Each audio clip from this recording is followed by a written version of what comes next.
Boa tarde, eu sou Bruno Tavares e você está assistindo ao canal Força Soberana. Hoje vamos tratar de um assunto que pode redefinir completamente o cenário político brasileiro. Uma revelação bombástica que conecta patrimônio milionário, estruturas empresariais suspeitas e uma sanção internacional sem precedentes na história recente do país. O que você está prestes a descobrir não é teoria da conspiração. São fatos documentados, registros públicos e uma investigação jornalística profunda que expõe o que pode ser o maior ponto de vulnerabilidade de um dos homens mais poderosos do Brasil. Fique até o final, porque as informações que vamos revelar aqui podem mudar sua percepção sobre tudo o que está acontecendo em Brasília. Imagine a seguinte situação. Você é uma das pessoas mais poderosas do país. Você toma decisões que afetam milhões de brasileiros. Você exige transparência absoluta de todos ao seu redor. Mas e quanto à sua própria transparência? E se por trás dessa imagem de guardião da democracia existisse uma estrutura financeira opaca, complexa e extremamente lucrativa? É exatamente isso que uma investigação detalhada, publicada pela jornalista Malu Gaspar no jornal O Globo, acaba de revelar sobre o ministro Alexandre de Moraes. E olha, quando eu li essa reportagem pela primeira vez, confesso que fiquei chocado. Não é todo dia que você vê uma investigação desse calibre, com esse nível de detalhamento, expondo o patrimônio milionário de um ministro do Supremo Tribunal Federal. Então vamos aos fatos, porque os números não mentem. Existe uma entidade chamada LEX, Instituto de Estudos Jurídicos. Um nome imponente, não é mesmo? Soa como algo sério, acadêmico, voltado para a pesquisa e o ensino do direito. Mas quando investigadores começaram a destrinchar essa organização, o que eles encontraram foi algo completamente diferente. O LEX Instituto não possui uma grande biblioteca. Não tem salas de aula, não promove cursos regulares. O que ele tem de fato é um portfólio invejável de propriedades imobiliárias espalhadas por algumas das regiões mais nobres de São Paulo e do interior paulista. Estamos falando de 11 imóveis oficialmente declarados, com um valor total que ultrapassa incríveis 12 milhões e 400 mil reais. Para você ter uma ideia da magnitude desse patrimônio, estamos falando de valores que a maioria dos brasileiros não verá em 10 vidas de trabalho. E quem está no comando dessa estrutura hoje? A esposa do ministro, a advogada Viviane Barcid Moraes, e os 3 filhos do casal. Mas aqui vem um detalhe crucial. O Instituto foi fundado no ano 2000 pelo próprio Alexandre de Moraes, quando ele ainda estava construindo sua carreira jurídica. Agora vamos detalhar esse império imobiliário porque cada propriedade conta uma história. Primeiro item da lista, a residência principal da família, localizada no Jardim Europa, um dos bairros mais exclusivos e caros de São Paulo. Estamos falando de uma região onde apenas a elite econômica brasileira consegue manter uma propriedade. E essa casa, onde o ministro mora com sua família, está registrada não em seu nome, mas no nome do Instituto. Segundo item, a sede do escritório de advocacia Barcid Moraes Advogados, onde a esposa do ministro exerce suas atividades profissionais. Novamente, propriedade do Instituto. Terceiro e quarto itens, 2 coberturas de luxo em Campos do Jordão, o refúgio preferido da alta sociedade paulista. Cada uma dessas propriedades foi adquirida por aproximadamente 4 milhões de reais. São residências de veraneio, de lazer, enquanto milhões de brasileiros lutam para conseguir um teto para morar. Quinto item, que foi vendido recentemente, um apartamento amplo no Guarujá, completo com vaga para embarcações, porque aparentemente quando você tem um instituto de estudos jurídicos, você também precisa de onde guardar seu barco, certo? E a lista continua com diversos terrenos e propriedades adicionais em São Roque e outras cidades do interior paulista. Agora, eu quero que você pare por um momento e reflita comigo.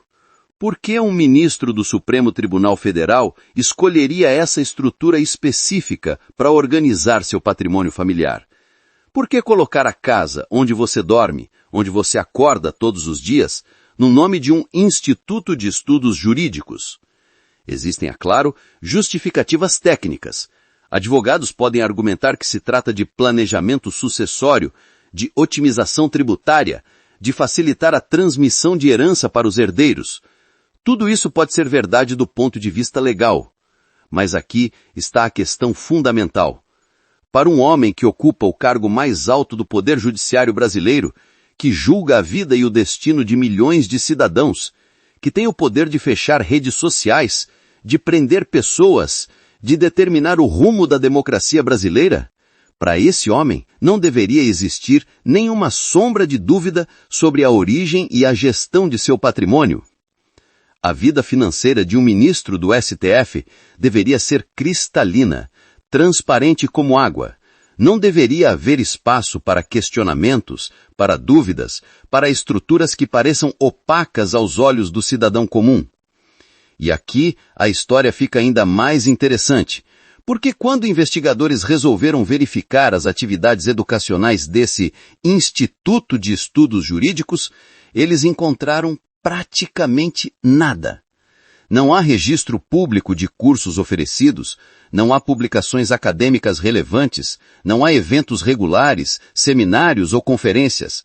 A página do Instituto no Instagram, que foi criada curiosamente apenas depois que Moraes já estava no Supremo, permanece abandonada desde 2017.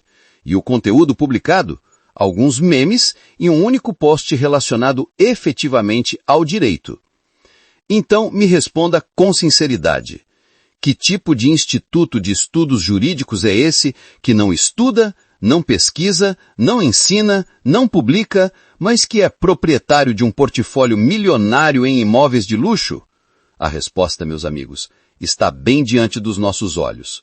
Ao que tudo indica, e essa é a conclusão que não apenas jornalistas brasileiros, mas também autoridades internacionais começam a considerar, o Lex Instituto funciona na prática como uma holding patrimonial disfarçada de entidade educacional. É uma estrutura criada não para promover o conhecimento jurídico, mas para blindar e ocultar um patrimônio considerável da fiscalização pública. E é exatamente aqui que a história ganha uma dimensão explosiva. Porque agora não estamos mais falando apenas de questões internas brasileiras. Estamos falando de um conflito internacional, com consequências potencialmente devastadoras. O ministro Alexandre de Moraes foi sancionado pela Lei Magnitsky dos Estados Unidos. E para quem não conhece essa legislação, ela é uma das ferramentas mais poderosas que o governo americano possui para punir violadores de direitos humanos em qualquer lugar do mundo. Quando alguém é sancionado pela Magnitsky, não estamos falando de uma simples advertência diplomática. Estamos falando do congelamento total de ativos, da proibição de entrada nos Estados Unidos, do bloqueio de qualquer transação financeira que passe pelo sistema bancário americano ou envolva o dólar. E aqui está o ponto crucial. Os americanos são, sem sombra de dúvida, os melhores do mundo em uma atividade específica: rastrear dinheiro. A inteligência financeira dos Estados Unidos não se deixa enganar por estruturas empresariais de fachada, por laranjas, por holdings familiares ou por institutos educacionais que não educam ninguém. A Lei Magnitsky foi desenhada especificamente para perfurar essas blindagens. O texto da lei é muito claro. Ela atinge não apenas os bens que estão literalmente no nome do sancionado, mas também qualquer ativo que esteja sob seu controle efetivo ou do qual ele usufrua diretamente. Traduzindo em português claro, não importa se a casa está no nome do instituto, se o instituto está no nome da esposa, se a cobertura está no nome dos filhos.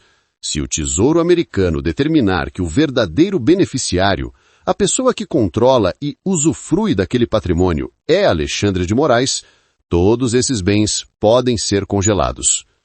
E segundo fontes bem informadas em Washington, incluindo informações divulgadas pelo jornalista Paulo Figueiredo, que mantém contatos diretos com autoridades americanas, o governo dos Estados Unidos já está plenamente ciente da existência do Lex Instituto e de seu portfólio imobiliário.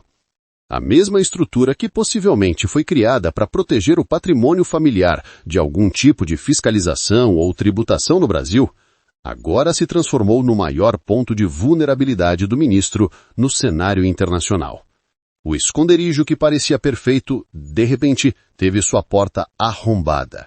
E quem está com a lanterna na mão, iluminando cada canto escuro dessa estrutura, é nada menos que o governo de Donald Trump.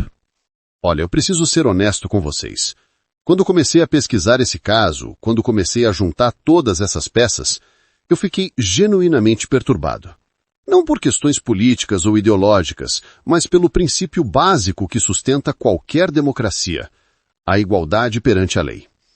Nós vivemos em um país onde milhões de brasileiros são fiscalizados até o último centavo pela Receita Federal, onde um trabalhador que recebe um Pix de valor um pouco maior pode ter sua conta bloqueada imediatamente, onde pequenos empresários são esmagados por impostos e obrigações tributárias complexas.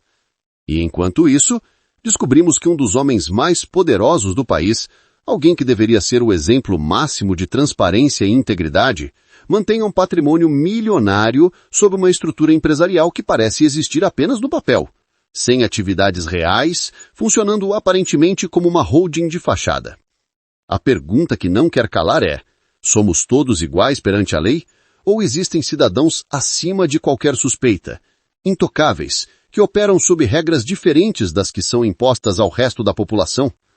E agora, com a pressão internacional aumentando, com os Estados Unidos potencialmente mirando esse patrimônio, nós podemos estar prestes a testemunhar um dos maiores terremotos políticos da história recente brasileira. Porque se esse patrimônio for efetivamente congelado, se essas propriedades forem bloqueadas, as perguntas se multiplicarão exponencialmente. De onde veio esse dinheiro? Como foi acumulado? Por que foi estruturado dessa forma? E, principalmente, o que mais ainda não sabemos? E você? O que pensa sobre tudo isso? Você acha que essa estrutura patrimonial é legítima e normal para um ministro do Supremo? Ou você vê problemas sérios nessa falta de transparência? Deixe a sua opinião nos comentários aqui embaixo. E se você acredita que essa informação precisa chegar a mais brasileiros, compartilhe esse vídeo em suas redes sociais. Se inscreva no canal Força Soberana e ative o sininho de notificações, porque nós vamos continuar acompanhando cada desdobramento dessa história explosiva. Novas revelações podem surgir a qualquer momento e você não vai querer ficar de fora. Curta este vídeo se você valoriza o jornalismo investigativo independente, que não tem medo de mexer em vesperos e trazer a verdade para o público, não importa quão poderosas sejam as pessoas envolvidas. Eu sou Bruno Tavares e este foi mais um episódio do canal Força Soberana. Nos vemos no próximo vídeo com mais informações que o sistema não quer que você saiba.